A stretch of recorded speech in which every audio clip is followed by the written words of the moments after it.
Hi, we're here in Buffalo, New York at the Knit and Crochet Show, and I am so pleased to be here visiting with Jean Leinhauser and Rita Weiss. Legendary in the knit and crochet world, and I would love to visit with them just a little bit. Ladies, tell me what you think of the show. I think that it's been absolutely delightfully fun. We get to see all the people we adore that we only see once a year. We get to pet all the beautiful yarns. It's one of the most fun things we do all year, is coming to the show. And we learn a lot. That's great. Rita, how about you? Well, yes, long ago we decided that one of the fun things would be to have a booth and to sell some of our books. And this year we were amazed that within the first day and a half we'd sold all of our books, because everybody seemed to want our autographs. And you know, our autographs aren't worth very much unless they're on checks. So, but everybody loved our books and we had a lot of fun. I actually saved this one because I don't have a copy of it. Wow. So now hold that up again. I want it down. Okay, I want to go in on that logo right there. Oh, look, it's a Leisure Arts book. How about that? So I grabbed it out of the hands of the last person who wanted to buy it, and I said, I don't own this book. I need to have it. Right. Well, we are very proud that Creative Partners, your company, publishes with Leisure Arts. And we are very proud to be publishing with Leisure Arts. Well, thank you. It's a win-win situation. And you're so nice and easy to work with. Well, thank you. Thank you. And you are too. So it's a perfect partnership. So. But I'll tell you, for me, as a designer and instruction writer, the most important part of coming to the show, in all seriousness, is talking to people, because I learn what confuses them in instructions. I learn what they don't like. I learn what it's a marketing experience. Right. And when people come up and ask questions, it rings a bell and it says, okay, you didn't explain that well enough. Do it better the next time. Right. So it's, from that standpoint, it's a real learning experience to me. I am also so impressed by the things people wear, what they've made during the year. And it is so much fun to see what they're wearing and what they've done, and the amazing amount of talent that they have, and how modest they are about it.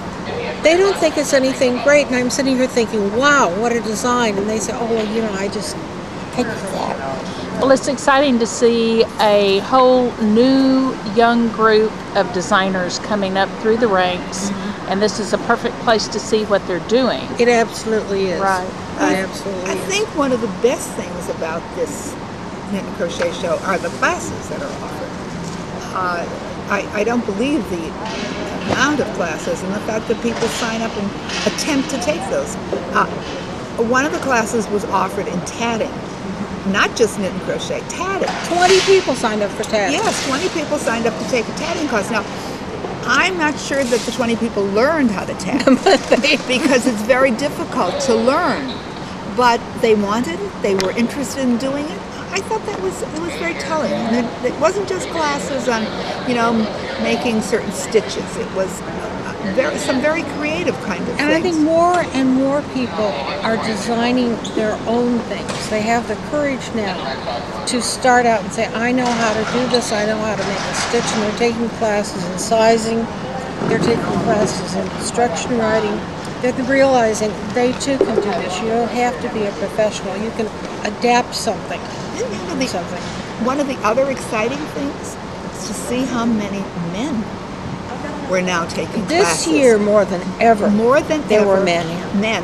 One of whom I understand was a lawyer, had an advanced degree, and he loved to crochet. And he came to this conference, took classes. I was amazed at the number of men. Not just men who came with their wives. There are always that group of men who come with their wives, and some of them end up taking classes because they want to learn how to do what their wives do. I'm talking about a man who has the nerve to get into an airplane, fly to Buffalo, sign up for classes, and actually take classes on a skill that people think of as being just for women. Right. The other thing that I think is fun, because I have been a collector of antique crochet hooks for many years, And it used to be, back in the 1800s, crochet hooks were very beautifully made. They had silver handles. They were very, very elegant things. Then we went to utilitarian, and we made nothing but old aluminum hooks, you know. Now people are hand making hooks again. They are making these beautiful wooden hooks or other kinds of hooks. And I think that is very fascinating too. The number of people that are making hand and being collected by the handmade hooks. So there are a lot of changes at this show.